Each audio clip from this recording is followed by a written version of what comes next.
Welcome back, everybody, to the Carolina Outdoors. Come on in. The listening is fine. We're the outdoor guys from Jesse Brown's. I'm Bill Barty with Wes Lawson right here. And listen, during this weird time, we like talking about outdoor recreation, places to go, and people in the outdoors. But right now, there are people out there who have been personally affected by the virus, the COVID-19 virus, and we're going to talk a little bit about that because oftentimes this is an opportunity for reflection, and we're better to reflect than in the outdoors. So, Wes, let's talk a little bit about that. Namely, we have friends, acquaintances who have been affected with this virus. Can you give us an update of how they've handled being sick and maybe what it's meant to their short-term change in habits? Yeah, for starters, it means, they're okay, and the projection is they'll make a full recovery, but they obviously aren't going out, so you're really activating your support network in very real ways, and sometimes being pretty shameless about asking people, hey, could you walk my dog? Can you make a grocery run for me? Because even if you use some of the online shopping platforms like Instacart as an example, your delivery might be hours or days away. And, with a sickness like this, nutrition, especially hydration, is really important. Sometimes hours and days really matter. And so asking folks to run some errands, but then also not going stir crazy with absolute boredom, because you can't go out. You really shouldn't go out because you can infect other people. So a big part of it has been, how do you rest your mind and body, but then also stay somewhat engaged? Well, and I know you have some people, friends, who are in beautiful places in the Carolinas and in the country as well, who are fighting this. First off, what are their symptoms? They're young, healthy, relatively, and don't have a history of illness previously, so they're being able to withstand it pretty well so far. Yes, so early symptoms would have been what felt like migraines coming on, pretty severe headaches, and then in rolls the fever that might every now and then break, but a pretty serious fever and serious fatigue and exhaustion. Those were kind of the big symptoms of, we got problems, and then doing a teleconference with doctors. So not even in either case up to physically calling the doctor's office and setting up a video call to go through it. Wow, so they get that far. Not even getting tested initially because the symptoms are there, the test is not. So they're going through the checklist. Hey, we can rule out allergies, we can rule out flu. Looks kind of like pneumonia, but it sounds like it's probably COVID-19. You need to get rest, you need to be hydrated, you need to lay low. So that means no outdoor pursuits, right, per se, socially or non-socially, because you feel bad. You're stuck by yourself. Your support people, if you have support, have to support you from afar. They're not up close and personal because they can't be up close and personal. So it makes us want to think about some of the things that you would take with you. Your favorite things, whether it be your favorite movie to watch for those 2 or 3 weeks of quarantine. That's a long time. 3 weeks, I guess, is minimum. 3 weeks, that's a lot of reruns. That's right, watching that same movie. So what is your favorite movie? What would you take to quarantine? Maybe your favorite book or your favorite song? You want me to ask you? I should ask you, what movie would you take to watch for 3 weeks in quarantine? Gosh, if I had to watch one movie over and over again, I might choose something easy and quotable like Ferris Bueller's Day Off. There you go, yeah. But it might be an Indiana Jones movie. There's always something you can catch in one of those.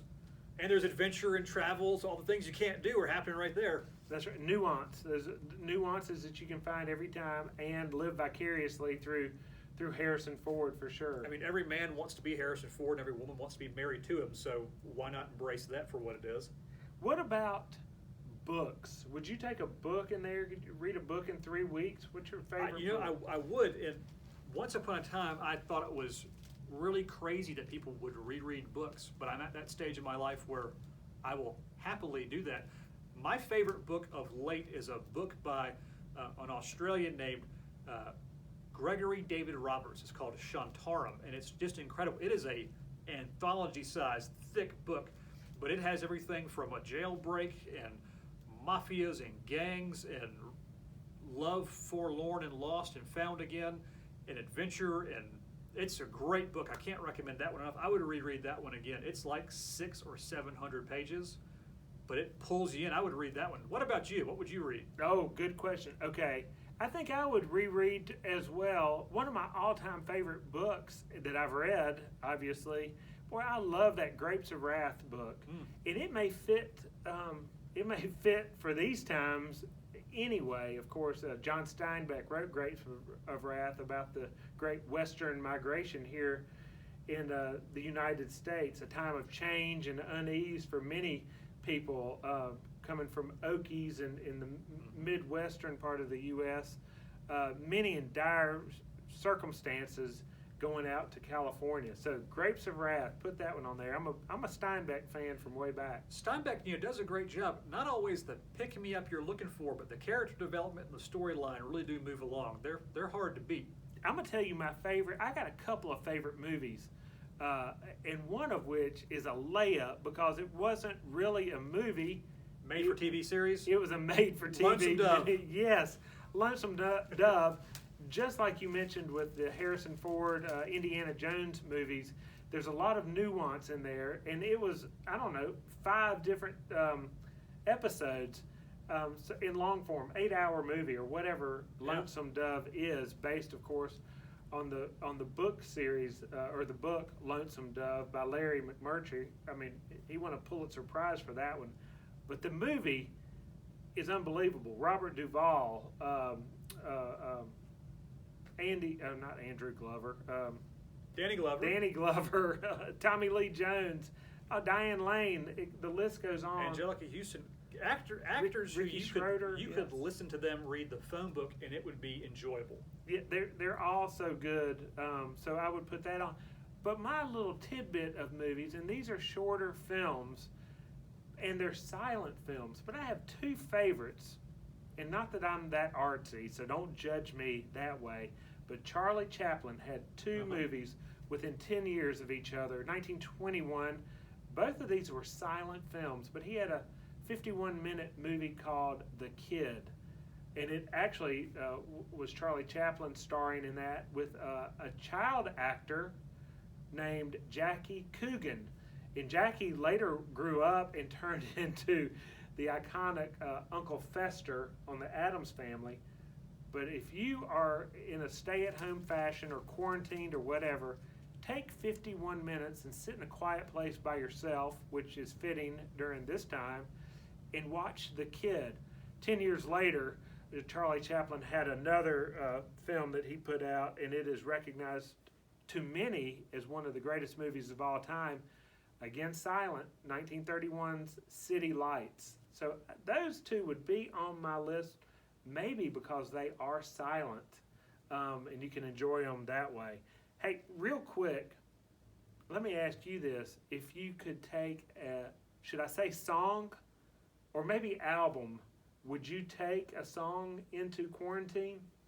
I could take an album. A song, that might drive one to a certain kind of madness, at least me.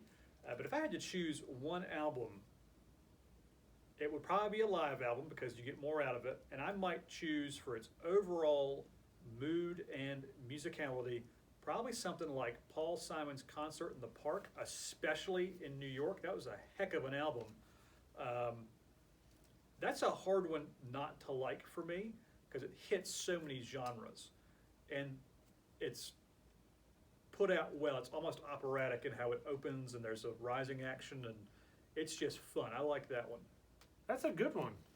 That's a good one. I don't know what mine would be. I'm working on that. I had Merle Haggard as one of them, though.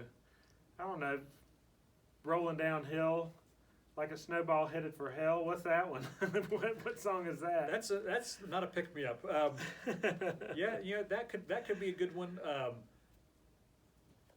there's a lot there. I might even say something like the Nitty Gritty Dirt Band. They have put out some good ones. They've got a good, almost anthology collection, and there are songs that you know even if you think you don't know them. Listen, I may steal that one. Boy, Nitty Gritty Dirt Band, that goes a long way with me. They've been doing it for 51 or 2 years. They've got some hits. And they are timeless, They too. are. They are. Hey, can I steal that one? Sure, I may have it in the truck. You go with Paul Simon, and I'll go with Nitty Gritty Dirt Band per your recommendation. Hey, what would yours be out there in Carolina outdoor listening land? We're going to post this up on Facebook, and you're welcome to participate. What book or what movie or what album would you take, or maybe you are taking these things into quarantine? If you are, we hope you're well and stay well. If you're not, we definitely hope you stay well and stay safe. But we look forward to that interaction with you, with the outdoor guys from Jesse Brown's. Just go over to the Facebook page and reply in the comment section what book, movie, or album you may take with you into quarantine. Hey, thank you all for listening to the Carolina Outdoors. Remember to get outdoors and pick up your trash in whatever form. For TJ Boggs, he's Wes Lawson, I'm Bill Barty. We'll see you next time right here on the Carolina Outdoors.